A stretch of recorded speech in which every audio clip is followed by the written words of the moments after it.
everyone, welcome to Nana's recipes. Today I'll be making a delicious vegetable soup. Okay, stay tuned and watch as I take you right in. These are the ingredients I'll be using. I have my pre-cooked goat meat and the intestine, that's the orishi and then I have yellow pepper. Okay, I love this pepper particularly because it brings out the flavor in our local Nigerian soup. And then I have my chopped onions, I have grinded crayfish, and then I have my palm oil. Okay, it's actually looking like this. It's thickened up a bit, so I'll just show you how it goes. And this is my seasoning cube and salt to taste. And then I have my stockfish and blackfish. Okay, so I'm going to be washing this and I'll show you the process of how I usually wash mine, just so that it doesn't have sand and all. So this is a green I'll be using. It's called green in this part of our country. I'll try to look for the English name and I'll add it to this video. And then I have my water leaf. Okay, and the next vegetable I'm going to be using is also known as ugu or spinach. Okay, I'll just look for the English name and add it to it, okay, so that you can find that out. So these are all the ingredients we'll be using for this meal. It's just basic, simple ingredients, and you'll watch what I'll be doing next. So I'm just going to be adding warm water, or not warm water per se, hot water, to my stockfish and dried fish or blackfish.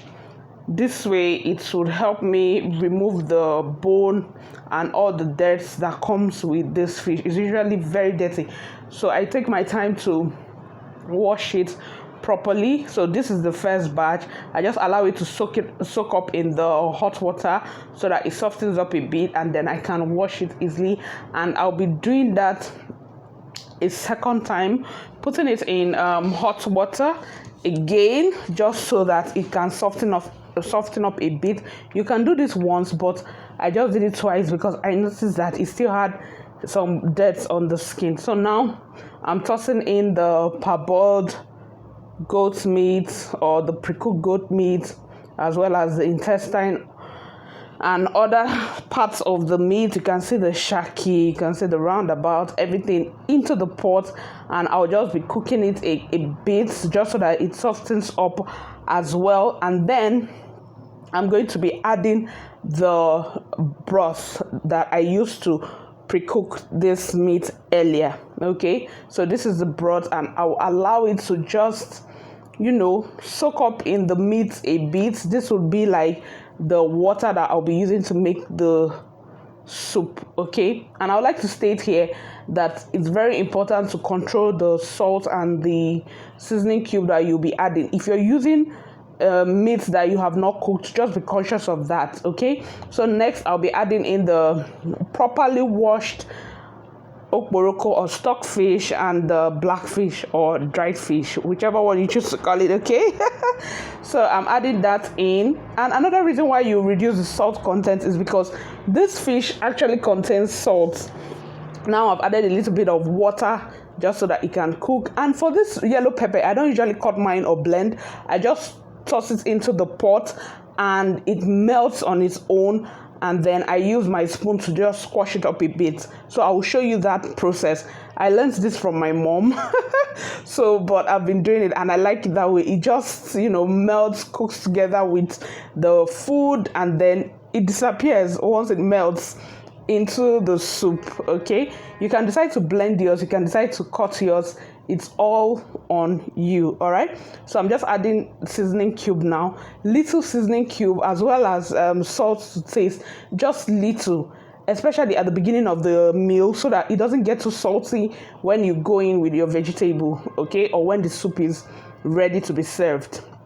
Right, so I'm just going to allow that. At this point, if you've not subscribed, please do subscribe, and remember to leave a comment, like, share this video. I mean, there are people that want to know how to cook vegetable soup.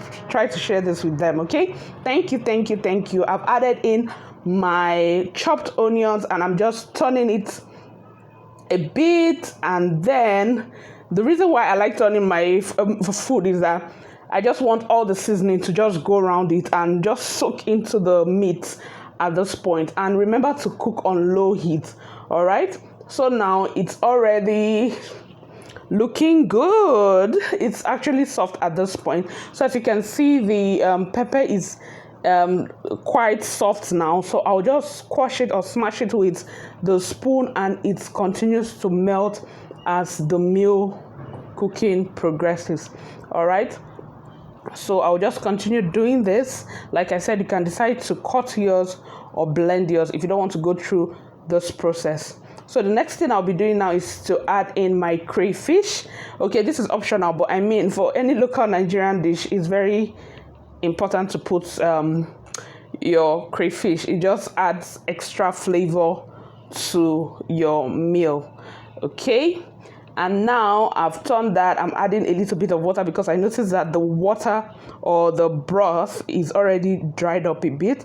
So I'll just add little water. Don't add too much because vegetable soup doesn't require much water. All right, so you just add it little by little. As it progresses and you see that it's already dry and you want to add more, you can add it at your own discretion, but please just do it bit by bit. Okay, thank you.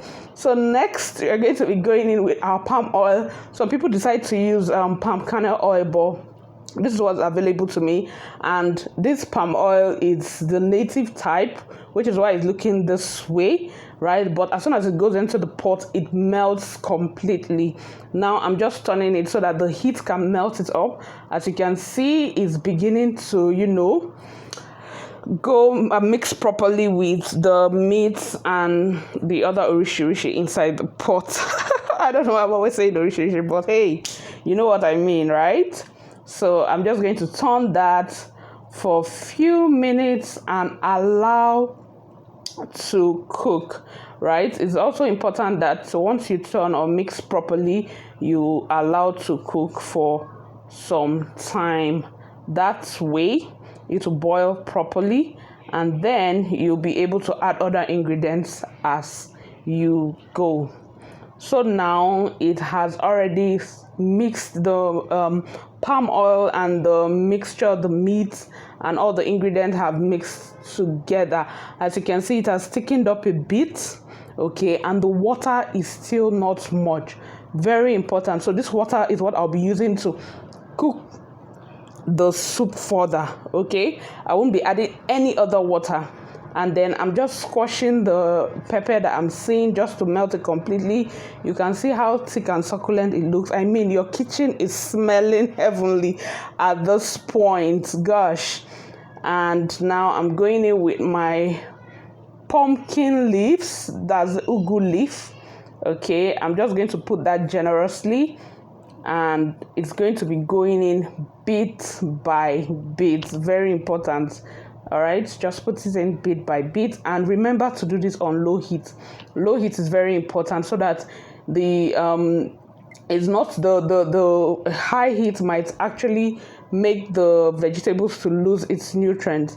And now I'm going in with the other vegetable. We call it green in this part of the world. So tell me what you call this in your place, right? And then I would allow just for 2 to 3 minutes to cook under low heat, and then I will turn it properly. All right, so I'll just stir. You keep stirring and stirring and stirring until it goes generously around the meat and other ingredients that were there previously, right? So it's important to do this on low heat. Low heat, guys, low heat. So this is what it looks like now, right? And next I'll be going in with my water leaf. I like putting water leaf last. Okay, before now I usually put water leaf first, but I put water leaf last. I mean, it's water leaf so that any water I need to dry up and all. So I've added the water leaf and I've added a little bit of pumpkin, also known as ugu leaf, and I am just stirring this now, and our soup is already ready. I mean, once you add the vegetable, you wouldn't want that to overcook, right? So you just turn it and allow to cook for a minute or two, and then Your delicious vegetable soup is ready to be served with any swallow of your choice. Okay, so I'm just giving it one last stirring it properly so that the seasoning and everything will just mix together. Now you can serve just like I am doing now. I serve this with pounded yam. I'll show you in a separate video how I made this pounded yam. Very easy to do. It looks good. It looks so good, guys. This looks and tastes so delicious. Like, it tastes so good. Trust me, it tastes really good. It looks good, and I really appreciate you all for sticking through to the end of this video. You are the real MVPs. Remember to like, subscribe, leave a comment, and share with your friends and your family. Let me know in the comment section how you cook your vegetable soup, and if you'll be willing to try this simple method that I have just shown you. Thank you so much. And once again, here is a final look. Bye.